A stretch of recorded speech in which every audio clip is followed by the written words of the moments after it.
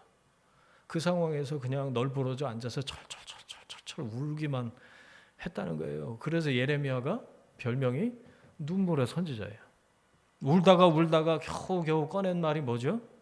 하나님을 향한 절규였던 거예요. 하나님이 우리를 다 발기발기 찢어 놓으셨습니다 라고 얘기를 하고 있는 거예요.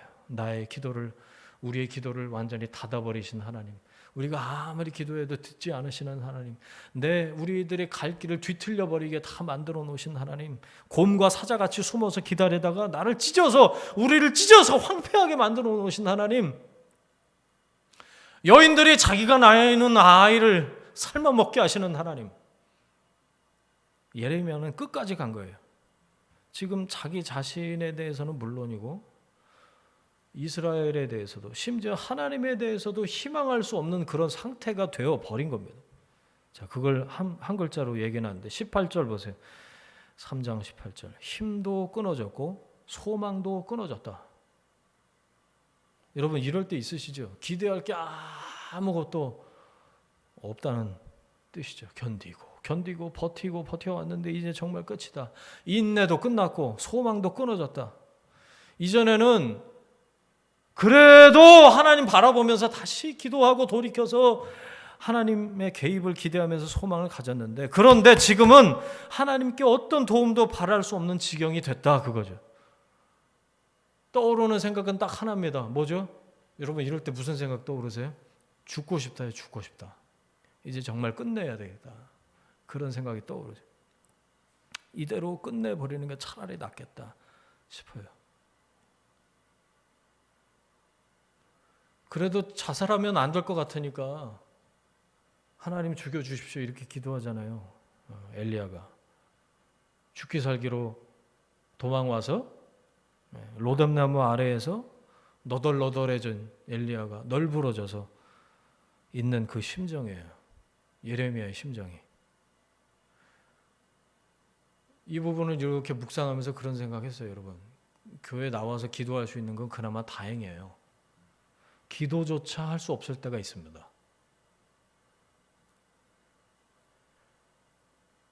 하나님께 대한 소망이 끊어질 때, 그동안 예수 믿은 게 뭐지? 이런 생각이 들 때가 있다니까요. 누가 하나님에 대한 소망이 끊어졌다고 얘기하고 있죠, 지금? 선지자가. 하나님의 말씀을 받아서 이스라엘 민족에게 전해야 될 선지자가 하나님께 대한 소망이 끊어졌다라고 얘기를 하고 있는 거예요. 그러니까 이 상황은 더 볼 것도 없고 더 물을 것도 없어요. 그야말로 끊을 절자, 절망이에요. 소망이 끊어진 겁니다.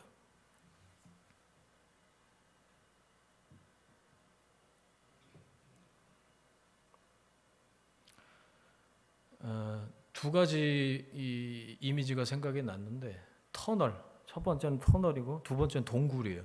차이가 뭘까요? 터널과 동굴의 차이.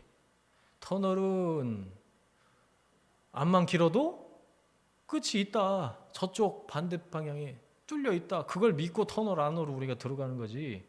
그게 막혀있는 동굴이라면 우리가 엑셀레이터를 밟고 그 안으로 차를 몰겠습니까? 터널은 잘 안 보여도 끝날 거라는 희망이라도 있죠. 여러분, 그나마 기도라도 할 수 있을 때는 나은 거예요. 지금 예레미야는 기도마저 할 수 없어요. 동굴 속으로 깊이 들어가는 것 같아요. 기도하고 싶은데, 기도해야 될 것 같은데 기도가 안 나올 때 있으시죠? 입이 안 떨어질 때. 그건 단순히 번아웃된 게 아닙니다. 단순히 번아웃된 게 아니에요. 상상할 수 없을 만큼 내가 살면서 이런 일을 당하리라고 생각을 한 번도 해보지 않은 그런 어려운 일에 처하게 되면 기도도 안 나오던데요. 그러니까 예레미야만 그랬던 건 아닌 것 같아요. 저도 생각해 보니까 그런 때가 있었고 여러분도 아마 그러실 거라는 생각이 들어요. 자, 어떻게 할까요? 어떻게 하긴 뭘 어떻게 해요? 뭘 하려고 그러지 마세요. 어떻게 할까요? 그 생각부터 하지 마세요. 예? 그냥 계세요. 그냥. 아니 교회 오래 다니고 예수 오래 믿은 사람들은 이런 상황을 닥치면 하나님 어떻게 할게요부터 생각을 하는데, 왜냐하면 이 습관적으로 이거를 극복을 해야 된다. 나아져야 된다. 그래야 신앙인이고 믿음 있는 사람이다라고 뼛속 깊이 입력이 돼 있어서 어떻게 할까요? 이거부터 생각을 하는데 저는 다시 권면드립니다. 여러분 어떻게 할까 그 생각부터 하지 마시라고. 그냥 계세요. 그냥 괜찮습니다. 왜? 그 상황에서는 하나님이 하시는 상황이에요. 그 상황은 로뎀나무 아래는 내가 뭘 하는 곳이, 내가 뭘 할 수 있는 곳이 아니에요. 그냥 계셔요. 널브러져 있으셔도 돼요. 거기에선 하나님이 하십니다. 하나님이 나 몰라라 다 버리고 다시 갈릴리 바닷가로 고기 잡으러 간 제자들 앞에 아침상을 차려놓으신 건 예수님이셨어요. 거기 그냥 계셔요. 뭐 이렇게 애를 쓰고 기를 써서 나아지려고 그러세요. 예? 50견이 와서 죽겠는데 뭘 하려고 그러세요. 그냥 계셔요. 그냥. 하나님이 로뎀나무 아래에 널브러져 있는 엘리야에게 천사를 보내셔서 떡과 물을 공급하십니다. 하나님이 하시는 자리예요. 그 자리는 내가 막 장바다가 밥 해먹고 이런 자리가 아니고 하나님이 배달시켜 주셔요. 그걸 좀 믿으셔요. 그래서 하나님 바라보라는 거예요. 하나님이 하시는 걸 봐라 이거죠. 여러분 하나님은 절대로, 저를 한번 따라해 보세요. 하나님은 절대로 여러분을 포기하지 않으십니다. 믿으십니까? 왜 징계하신다고요? 아들이니까, 딸이니까. 하나님 사랑해서 매를 드시는 걸 수 있다. 그러니까 맞아도 누구한테 맞아야 돼요? 아버지한테 맞아요. 여러분 고난 중에, 고난이라는 문제를 통해서 그 아버지의 마음을 더 깊이 느끼고 깨닫게 되시길 주의 이름으로 축원합니다. 19절 보세요. 한글 성경, 우리말 성경에는 기억하소서 이렇게 돼 있는데 기도처럼 돼 있죠.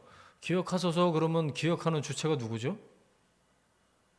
하나님더러 기억해 주세요라고 기도하는 것처럼 돼 있는데, 가만 보니까요, 여러분 한글 성경 말고 다른 모든 번역은 나는 기억합니다 이렇게 돼 있어요. I remember. 그러니까 내가 기억한다는 거예요. 뭘? 고초와 재난, 곧 쑥과 담즙을 나는 기억합니다. 그러니까 예레미야가 자기가 자기 자신에게 닥친 어려움, 고난과 고통을 쑥과 담즙으로 기억한다. 하나님께 기억해 달라고 기도하는 게 아니고 내가 기억합니다 이런 거예요. 자, 이 전환이 왜 중요한지 말씀드려 볼게요. 여기에 나오는 쑥떡 좋아하세요? 우리가 봄에 나오는 거 맞죠? 봄에 캐다가 떡 해 먹는 그 쑥이 아니고요. 독초예요, 독초. 그러니까 앞에 나오는 고초와 재난을 다시 반복을 한 건데, 고초는 뒤에 독초와 같다. 그렇죠? 내가 당하는 고초가 마치 먹을 수 없는 쓴 풀, 독초와 같다. 그리고 내가 당한 재난은 뭐예요? 담즙, 쓸개즙, 쓰디 쓴 독약과 같다라는 말이죠. 그러니까 19절을 한마디로 표현하면 하나님 내가 기억나는 게 딱 하나가 있는데요. 온통 고통뿐입니다. 선지자가 하나님 앞에 그렇게 얘기하고 있는 거예요. 그럴 만도 해요. 그 앞을 보면. 그렇죠? 여러분 지난 과거를 생각을 해보시면, 저기 윤태린 집사님도 한번 같이 나누셔야 되는데, 살면서 추울 때가 언제셨어요? 이걸 애들하고 하니까 겨울이요 이렇게 대답하더라고요.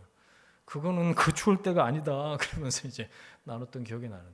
살면서 추울 때, 따뜻할 때. 자, 여러분, 과거를 생각하면,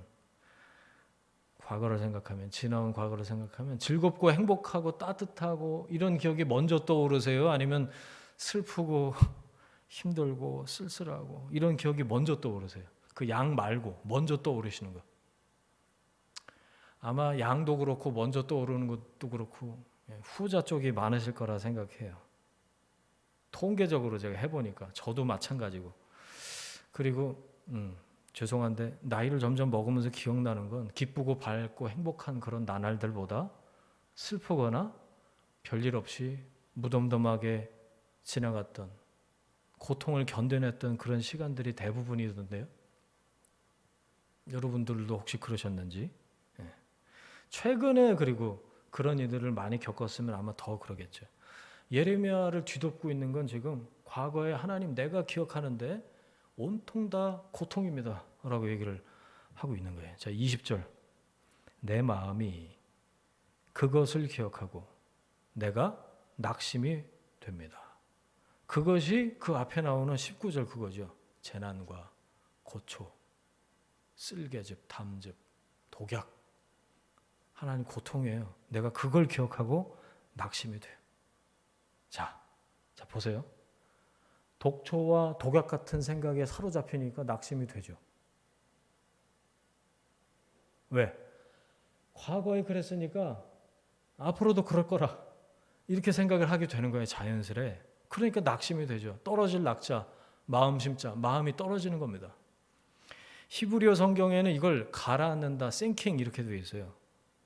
그 기억 때문에 과거에 나를 쓰게 만들었던 그 기억 때문에 물속에 가라앉아서 숨을 쉴 수가 없다라는 거예요. 그냥 낙심이 되는 게 아니에요. 아유, 그때 왜 그랬어? 이러고 넘어가는 게 아니고요. 물속에 가라앉았어요. 숨을 쉴 수가 없어요. 죽음이라는 극한 그 낭떠러지 앞에 예레미야가 딱 서 있는 겁니다. 지금.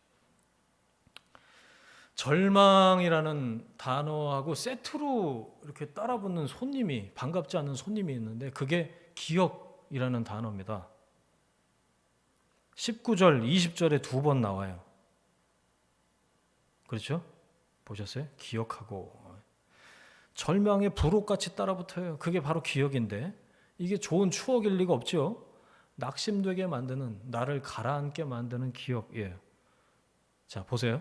여러분, 믿음이 약해질 때 기억이 사단의 종이 됩니다.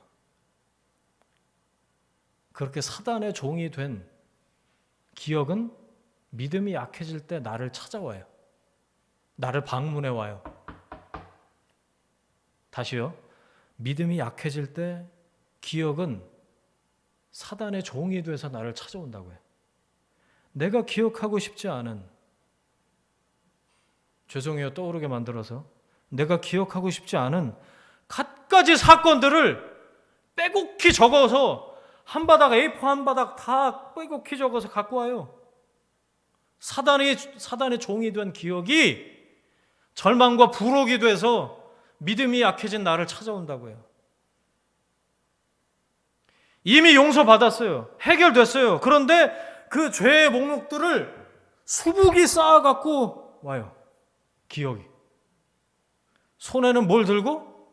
독초와 독약을 들고 문 앞에 찾아와서 들이밉니다. 어떻게 하라고요? 이거 먹고 죽으라고요. 야, 그러고도 살아있냐? 용하다 야. 이거 얼른 먹고 죽어라. 죄송해요. 자살을 권유합니다. 기억이. 뭐하러 사냐? 앞으로 나아질 것 같냐? 제 얘기가 아니에요. 하나님 말씀도 아니고 내 생각도 아닙니다. 여러분, 그리스도인에게 찾아오는 이 생명을 위해 하려는 기억들, 이런 부추김들은 사단이 창세기에 그 뱀이 유혹한 것처럼 나도 모르게 내 생각처럼 찾아와서 나에게 자살을 권유해요. 이게 사단의 종이 되어버린 기억이 하는 일이에요. 저는 20절 말씀 보면서 그게 떠올랐어요. 이게 하나님 주신 마음이 아니고 내가 생각해낸 나의 기억도 아니고 사단이 종이 되어버린 기억이 내 믿음이 약할 때 찾아와서 나를 죽이려고 하는 거구나. 여러분, 어려울 때 뭘 떠올리세요? 습관적으로? 어려울 때 내가 습관적으로 떠올리는 거. 특히 절망을 맞닥뜨릴 때 여러분, 사단의 종이 된 부정적인 기억에 휘둘리면 더 이상 살 소망이 없는 겁니다. 그 기억에다가 문을 활짝 열어주면요, 막바로 시편 23편에 나오는 사망의 음침한 골짜기로 가는 거예요. 그래서 사망의 음침한 골짜기예요. 다 죽는다는 거예요. 그걸로 가면. 거기는요, 과거의 모든 죄가 되살아나는 곳이에요. 그곳은 죽음만 가득해요. 복수하고 싶었던 사람들의 얼굴이 다시 떠오릅니다. 그때 죽였어야 되는데. 그래서 사망이 음침한 골짜기예요. 여전히 원망스러운 그런 목록들이 파노라마처럼 우리 머릿속을 스쳐 지나가요. 차라리 내가 그때 죽었어야 되네. 절망이 가져다 주는 기억의 고문이죠. 사단의 참소입니다.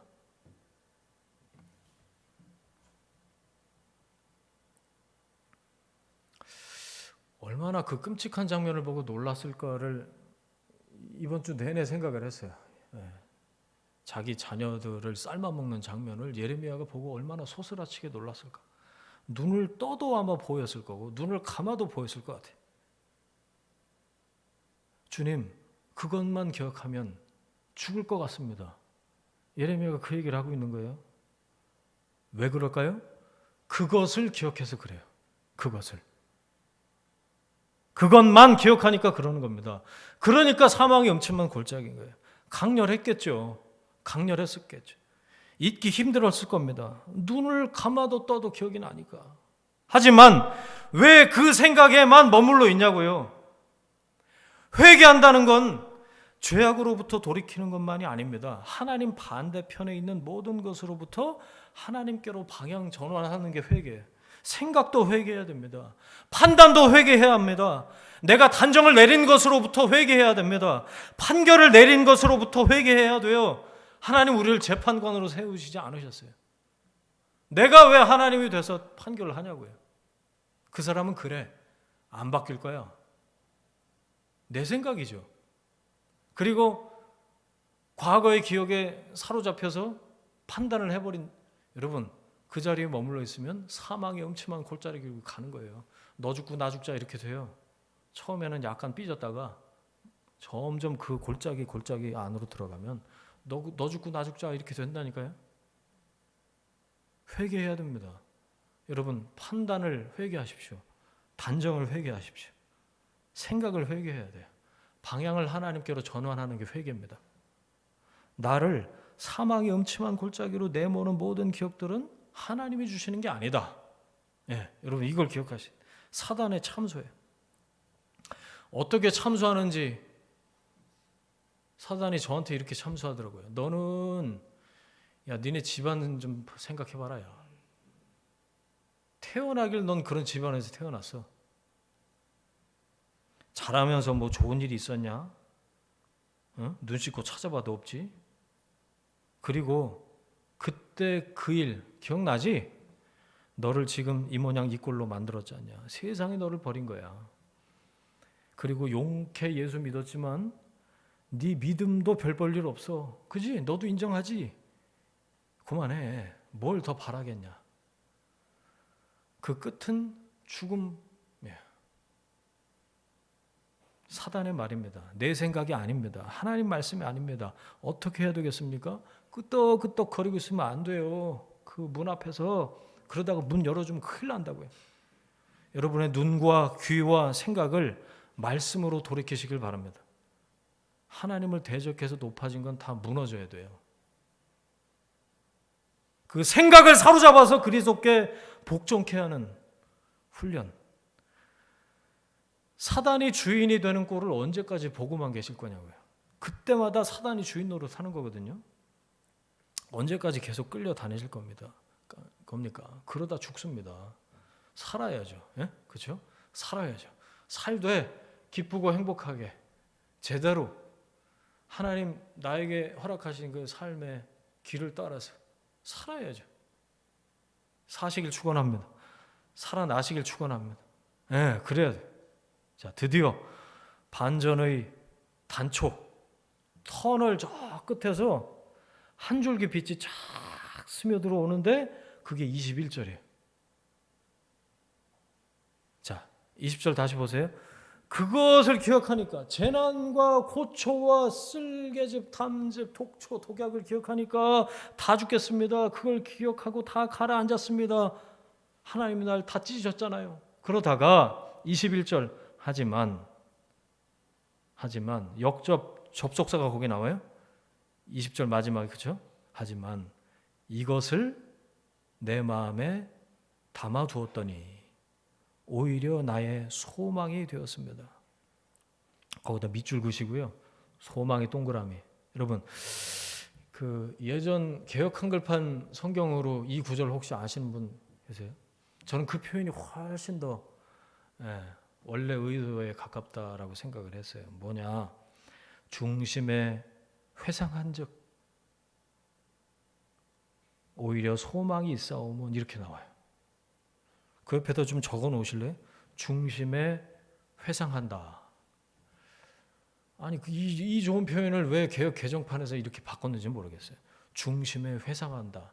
여러분 회상이요. 입구자가 2개 있는 그 회자예요. 한자로. 이게 뭐냐면 중심에 반복해서 재생한다 그거예요. 다시 새긴다. 되새김질하는 이 짐승들처럼 하나님이 어떤 분이신지 내 중심에 다시 반복해서 리플레이한다. 중심에 회상한다. 뭐를요? 그게 아니고 이것을. 깜짝 놀랐어요. 그것만 기억하고 있다가 절망에 빠져서 다 사망의 음침한 골짜기 그 낭떠러지 앞에 있다가 그것을 기억하다가 이것으로 턴한 거예요. 유턴. 이것으로 중심에 이것을 두고 담아두고 새기고 회상하는 이것이 뭘까요? 이걸 알아야지. 21절에 이것이 뭘까요? 그게 23절에 한 번 더 나오는데 계속 들여다봐서 이게 뭐지? 이게 뭘까? 여러분 22절 여호와의 인자와 긍휼이 무궁하시다라는 선언입니다. 믿음의 고백이에요. 이게 이거예요. 그래서 21절이죠. 21절 이것, 그 다음에 23절 이것 거기다 동그라미 치시고 22절에 여호와의 인자와 긍휼이 무궁하시다 거기다 밑줄 박스 이렇게 그시고 3개를 이으시는 거예요. 같은 색깔로 칠하세요. 믿음의 고백이에요. 믿음의 고백. 이것이 떠오르도록 하나님은 우리를 동굴이 아니고 터널 저편에서 빛을 비추신 하나님이신 거예요. 아니 앞에 보셨잖아요. 감히 하나님께 포건하던 그 예레미야에게 뭐가 떠오르게 하셨냐? 하나님의 성품, 하나님 여호와의 인자하심과 긍휼하심이 무궁하시다. 이게 떠오르게 하셨어요. 터널 저 끝에서 빛을 쫙 비추셨다. 절망의 끝자락 벼랑 끝에 서서 절망과 절규를 쏟아내던 예레미야가 하나님이 어떤 분이신지 깨닫게 된 거예요. 이럴 때 있으시죠? 시편에 가장 많이 나오는 탄원 시들이 이렇게 진행이 돼요. 죽겠습니다. 하나님 저 원수 때문에 내가 죽겠습니다. 저 새끼가 죽든지 나를 죽여주시든지 하나님. 그러다가 1, 2, 3, 4절 그러다가 5절 6절에서 갑자기 이 시편의 저자들 시인들이 하나님이 어떤 분이신지를 떠올려요. 그리고 나서 7절 8절 하나님을 찬양하면서 끝나요. 그런 시들이 시편에 제일 많다는 거 아십니까? 우리랑 비슷하다는 거예요. 예레미야도 지금 그 루트를 밟고 있어요. 여러분 이걸 2글자로 우리가 은혜라고 합니다. 은혜. 여러분 하나님이 어떤 분이신지를 깨닫는 것보다 더 큰 은혜는 없습니다.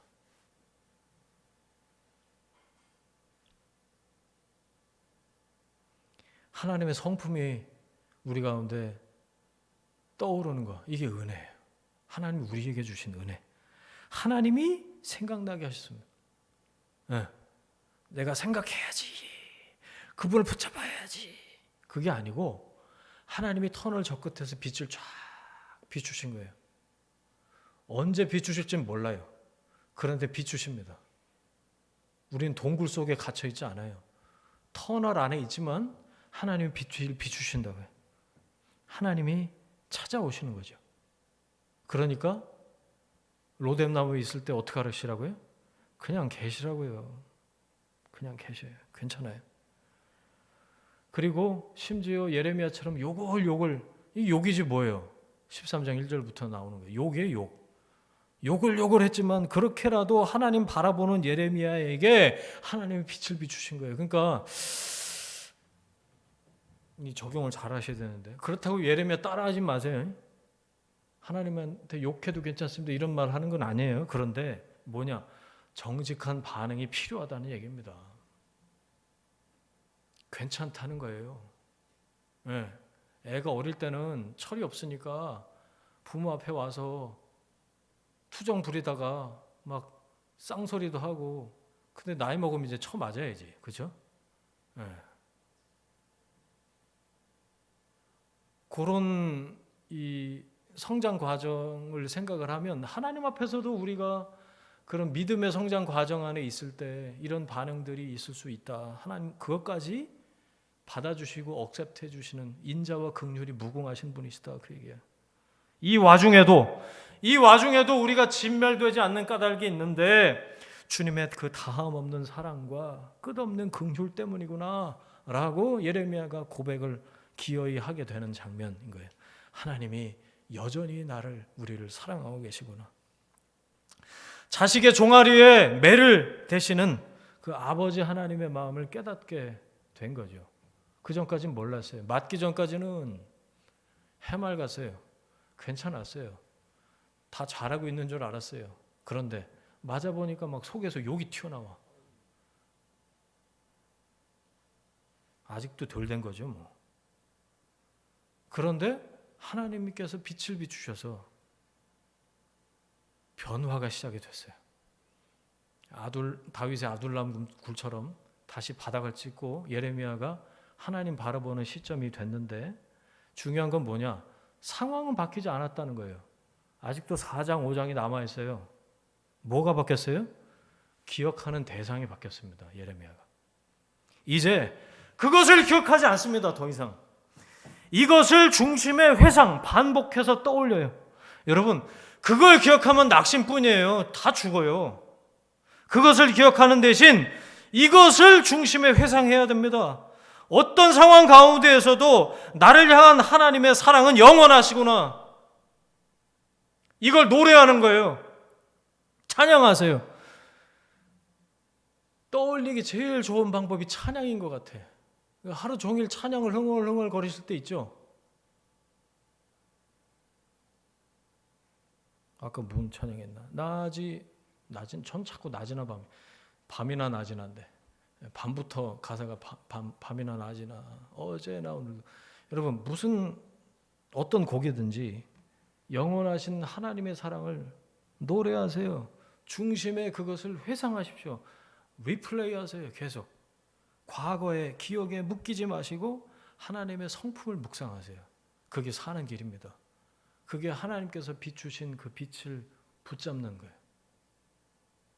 그것을 기억하지 마세요. 이것을 중심에 회상하시라고요. 이 말씀을 묵상하면서 떠오른 노랫말이 있는데 오늘 이제 예배 이제 찬양 시간에 같이 부르려고 하다가 넣었다가 뺐어요. 어깨야. 당신이 지쳐서 기도할 수 없고 찬양 아시죠? 옛날 노래인데 눈물이 빗물처럼 흘러내릴 때 주님은 우리 연약함을 아시고 사랑으로 인도하시네. 그 다음에 누군가 널 위하여 누군가 기도하네.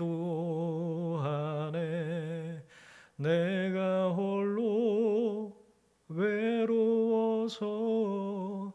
마음이 무너질 때 누군가 널 위해 기도하네.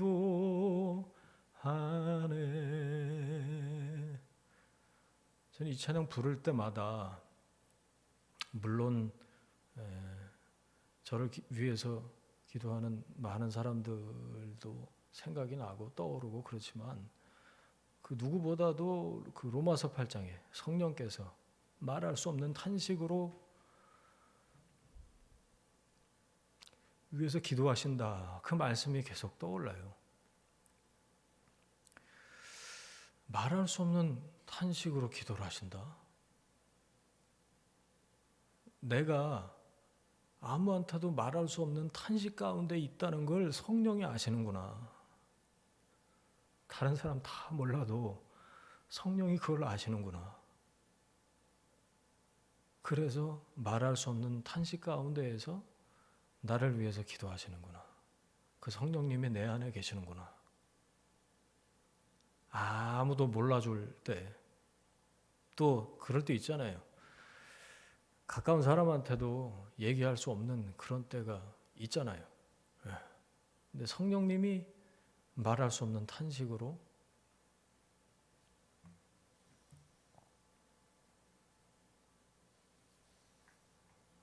나를 위해 기도하신다. 내 안에서 나를 포기하지 않으시고, 심지어 예레미야처럼 하나님에 대한 소망이 내가 끊어졌습니다. 이렇게 느낄 때 저는 할 수 있는 건 하나라고 생각해요. 성령님과 함께 우십시오. 기운 내라, 힘내라. 하나님 이렇게 말씀하시지 않으실 것 같아. 같이 우실 것 같아. 거기 그냥 머물러 계세요. 괜찮습니다. 하나님이 붙들고 계시고요. 성령이 여러분 포기하지 않으시는 줄 믿습니다. 얼마나 어떻게 연약한지 나를 나보다 더 잘 아시는 성령께서 여전히 내 안에 계신다. 내가 사망의 음침한 골짜기에 다닐지라도 해를 두려워하지 않을 것은 주께서 나와 함께 하심이라. 하나님 거기서도 나와 함께 하신다고 그러셨어요. 이사야 말씀에 내가 불 가운데 물 가운데 내가 너와 함께 한다. 불이 너를 사르지도 물이 너를 침몰치도 못하게 하겠다. 하나님 그러셨어요. 물에서 물을 빼내주시든지 불을 꺼주시든지 그렇게 하시면 되실 것을 그렇게 안 하시고 하나님 불 가운데 물 가운데 내가 너와 함께 하겠다 그렇게 말씀하셨거든요. 저는 그 말씀 떠올리면 이미지가 하나 떠오르는데 뭐냐. 불이 있는데요. 불이 나를 사르지 못하게 하신다고 그랬잖아요. 하나님이 함께 하신다고. 뭐 어떻게 하시겠어요? 나를 안고 계신 거지. 이렇게. 품 안에 하나님이 이렇게 안고 계신 거지.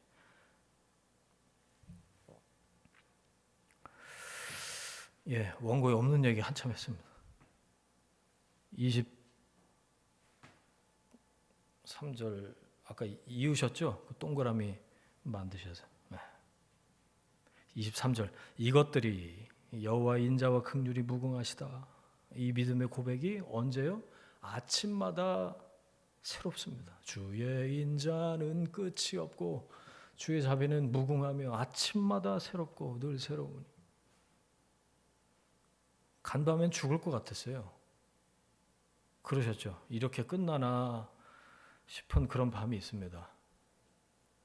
이대로 눈을 감으면 좋겠다. 그렇게 생각이 드는 밤도 있잖아요. 다시 아침이 되는 게 두려울 때 하나님 이대로 저를 좀 데려가 주세요.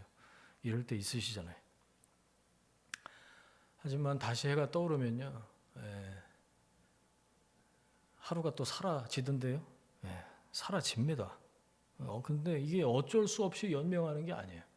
어쩔 수 없이 연명하는 게 아니에요. 또 하루의 생명을 허락하신 이유가 있을 거라 그거죠.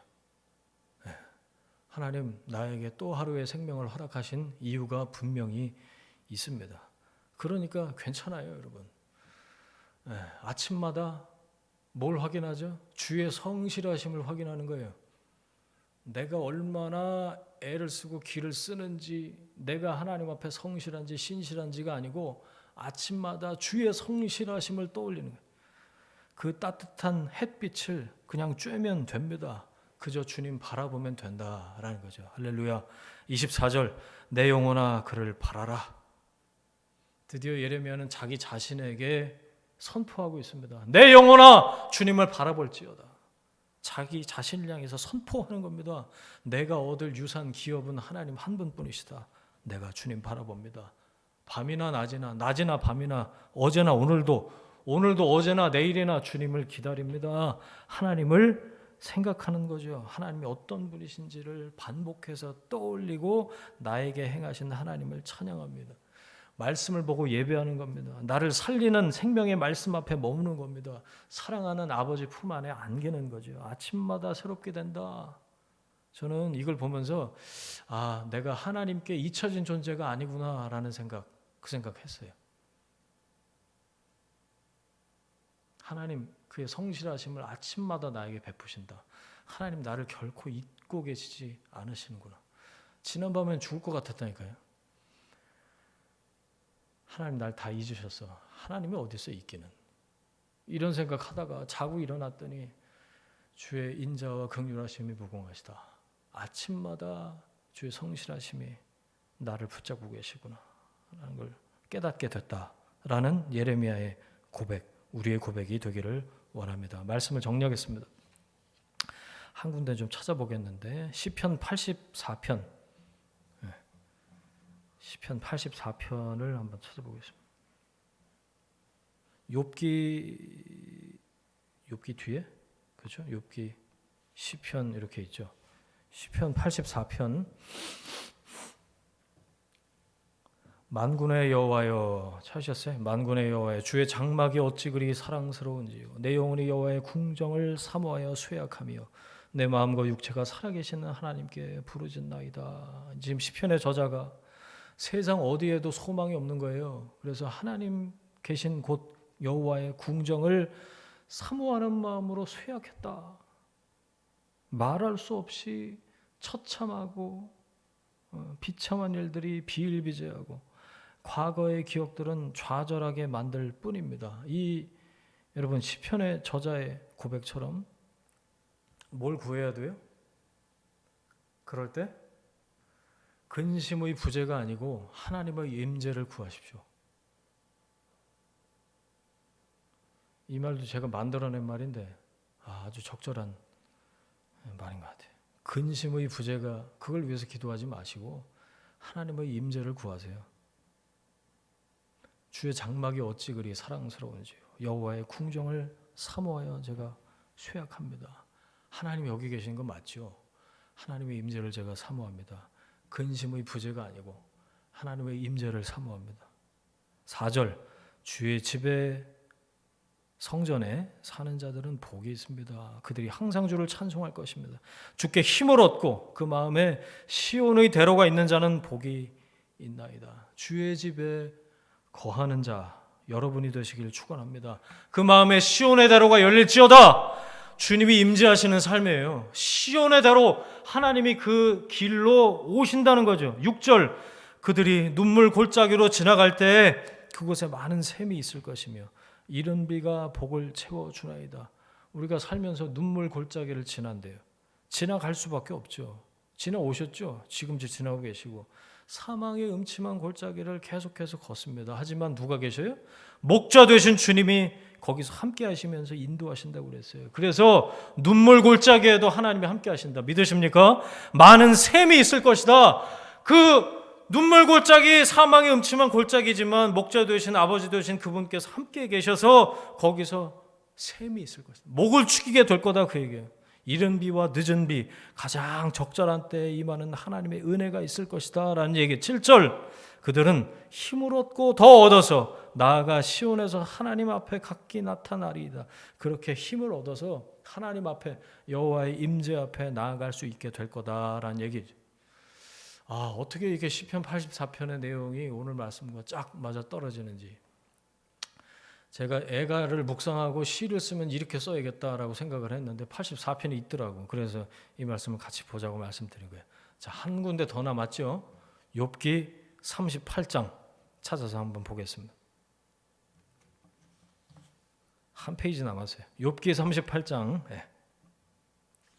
1절 폭풍우 가운데에서 하나님이 말씀하십니다. 욥에게 폭풍 같은 시련이 몰아닥친 다음에 갑자기 후련히 나타나신 하나님이 그동안 욥이 당한 고난에 대해서 이러쿵저러쿵 설명을 안 하시네요. 그렇죠? 그리고 묻기 시작하시는데 잘 보세요. 3절 너는 대답하라. 욥의 입장에서 보세요. 아니 그동안 그 세 친구 재난을 주는 위로자들이 순서대로 찾아와서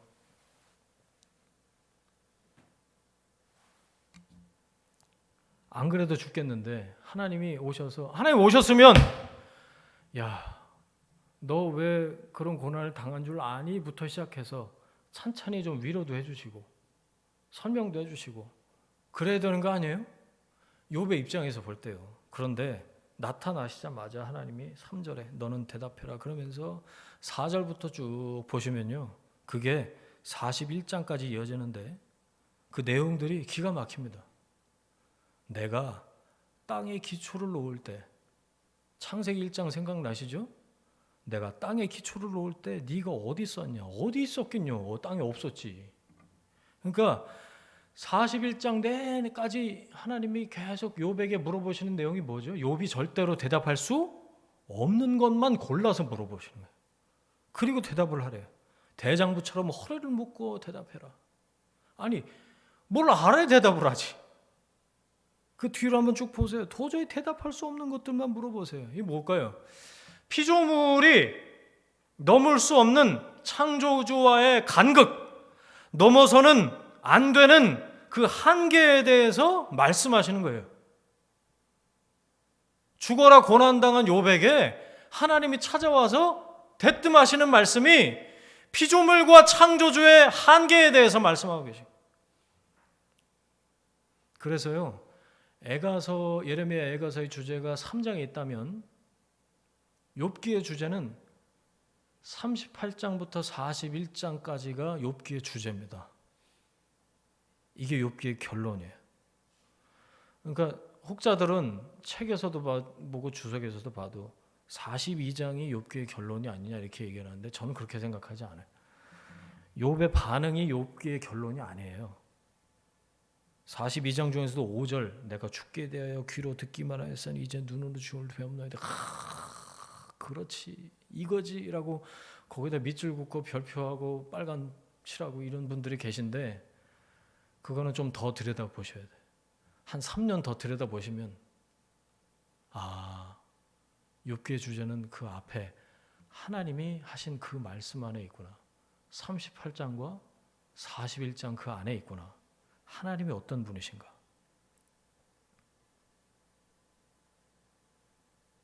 읽어도 알쏭달쏭한 그 도대체 모르겠는 그 표현들, 욥이 절대로 대답할 수 없는 내용들, 우리도 대답할 수 없는, 아무리 과거를 들여다보고 믿음을 들춰보고 미래를 생각해봐도 내 머리로는 도저히 대답해낼 수 없는 그런 것들. 하나님은 어떤 분이신가? 도대체 모르겠는 그 이야기들, 하나님이 당신 자신을 직접 드러내신 그 표현 말씀들이 욥기의 결론이라고요. 하나님은 어떤 분이신가? 하나님은 그걸 고통당하는 고난 중에 있는 욥에게, 그리고 오늘 말씀 예레미야에게 가르쳐주고 싶으셨던 거예요. 까닭없는 고난이라고 말씀드렸죠. 욥기에. 그게 왜 있었냐? 하나님이 어떤 분이신지를 깨닫는 과정을 지나온 거죠. 그래서 42장 5절이 나온 거예요. 누가 귀로 듣는 사람이었을까요? 그러면 욥 자신이 귀로 듣는 사람이었고, 그 재난을 주는 위로자들, 욥의 세 친구들이 하나님에 대해서 귀로만 들었던 사람들이에요. 교회 오래 다녔던 모태신앙인들, 귀로만 들었어. 하나님 이런 분이시여. 아멘, 아멘. 주일 예배 드리고 집에 가고 끝. 그러니까 위로한답시고 재난을 주죠. 자기 자신에게도 그러고. 귀로만 듣는 사람들이었는데 이제 그 풀무불을 지나온 욥은 눈으로 주를 배웁는다라고 고백을 하고 있는 거예요. 이거는 누가 대신해 줄 수 있는 게 아니에요. 도마가 그랬죠. 나의 주 나의 하나님. 나의 하나님을 깨닫는 과정인 거죠. 자, 이제 예레미야의 마지막 고백을 함께 살펴야 될 타이밍입니다. 오늘 본문 마지막 절이 25절. 애가 3장 25절. 기다리는 자들에게나 구하는 영혼들에게 여호와는 선하시도다. 아멘. 여러분 이 말씀에 아멘 하시길 바랍니다. 여호와는 선하시도다. 그 참혹한 고통의 터널을 지나온 예레미야의 고백 또한 하나님의 어떠하심이었어요. 하나님은 어떠시다고요? 선하십니다. 놀라운 고백이에요. 놀라운 고백. 창세기부터 성경 전체에 흐르고 있는 하나님의 어떠하심을 저는 하나로 수렴을 해놓은 고백이라고 생각해요. 하나님의 선, 배웠죠? 토브. 우리가 기준일 수 없는 하나님의 성품이에요. 피조물인 우리가 넘나들 수 없는, 넘어서는 안 되는 하나님의 영역, 하나님의 선. 여호와는 선하시도다. 우리는 그런 말을 하면서 그 내용도 잘 몰라요. 무슨 얘기인지도 모르면서 얘기를 하는 거예요. 하지만 하나님은 선하십니다 라고 고백할 때 나는 피조물로서의 한계를 하나님 앞에서 드러내는 것이고, 하나님은 창조주십니다. 하나님이 모든 선악 판단의 주관자이시고, 나는 지금 깨닫지 못하지만 하나님의 선하신 뜻 안에서 하나님께서 나를 빚어가고 계신다는 사실을 제가 믿습니다 라고 고백을 하는 거예요. 여호와는 선하시도다. 어떻게 예레미야가 이런 고백을 할 수 있었을까? 욥처럼 그 참혹한 시간을 거치면서 이렇게 된 거예요. 누구도 대신해 줄 수 없고 그 시간을 단축하거나 느릴 수 없어요. 하나님의 때에 하나님의 방법으로 하나님이 하시는 겁니다. 우리는 그러면 어떻게 이런 고백을 할 수 있게 될까요? 사람마다 다르지만 자녀라면 거쳐야 될 과정들이 분명히 있을 거라는 얘기예요. 그 과정이 때로는 고통으로 느껴질 때가 있다. 하지만 그 절망에, 과거의 기억에, 사단의 참소에 휘둘리지 마시라. 중심에 몰려 하나님의 성품을 회상하십시오. 무궁한 인자와 긍휼을 깨달아가는 그 과정 중에 있는 여러분, 하나님이 절대 여러분을 포기하지 않으실 것입니다. 아침마다 그 성실하심을 드러내 주시고 다시 말씀해 주시고 나를 품으시고 안아주실 줄 믿습니다. 여러분, 고통 중에 있을 때 고난의 이유를 찾지 마세요. 고통의 까닭을 뒤지지 마시고 하나님을 바라보십시오. 시선을 하나님께로 돌릴 때 근심의 부재가 아니라 하나님이 임재로 답하실 줄 믿습니다. 아멘. 도저히 내 힘으로 풀 수 없는 그 문제 앞에서 하나님의 어떠하심, 하나님의 성품을 묵상하세요. 절망이 데리고 오는 그 기억에 사로잡히지 마십시오. 우리는 동굴이 아니라 터널 안에 있습니다. 희미하지만 분명히 비추어오는 한 줄기 빛을 향하십시오. 성령께서 지금도 빛을 비추고 계세요. 예레미야 애가 5장 21절에 보니까 여호와여 우리를 주께로 돌이키소서 그리하시면 우리가 주께로 돌아가겠사오니 우리의 날들을 다시 새롭게 하사 옛적 같게 하옵소서. 지금 당하는 고난은 예레미야가 5장에서 애가 5장에서 하나님이 우리를 돌이키시는 손길이시군요 라고 깨닫고 고백하고 있는 거예요. 그런데 예전의 영광 그것의 회복이 목표가 아니고 고린도후서 이전 것은 지나갔으니 보라 새 것이 되었도다. 여러분, 오늘의 은혜는 우리를 아침마다 우리를 새롭게 만드시는 하나님의 은혜죠. 그리스도 안에 있으면 새로운 피조물입니다. 아침이 됐어요. 하나님이 어떤 분이신지 깨달은 만큼 거룩한 변화는 내 안에서 계속될 줄 믿습니다. 할 수 있는 거 딱 하나라고 생각해요. 두 손 들고 항복하는 거예요. 하나님은 선하십니다 라고 고백하는 겁니다.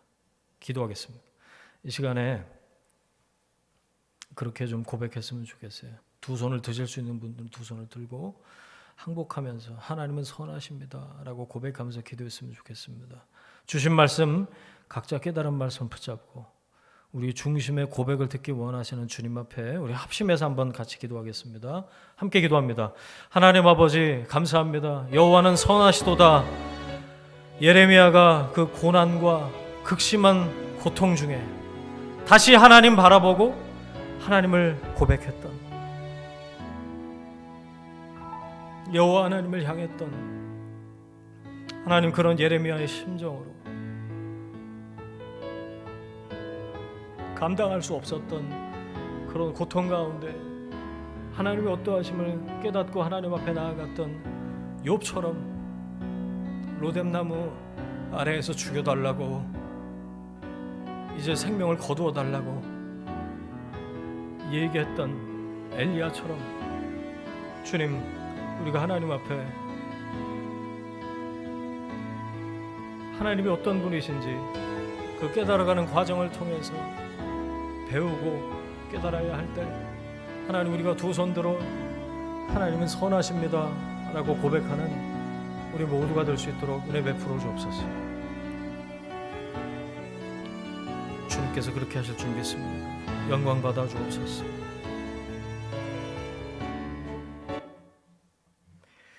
이제는 우리의 주인 되신 예수 그리스도의 은혜와 하나님 아버지의 사랑하심과 성령님의 동행하심이 슬픈 사랑 노래 안에서 주님의 사랑을 길어 올리고 주께 사랑을 고백하고 그 사랑을 따라 살면서 마지막엔 하나님은 선하십니다 라고 우리 삶으로 고백하길 원하는 하나님의 사람들 위해, 그들의 일터와 가정과 자녀들 위해 지금부터 영원까지 함께 하시기를 간절히 축원하옵나이다. 아멘.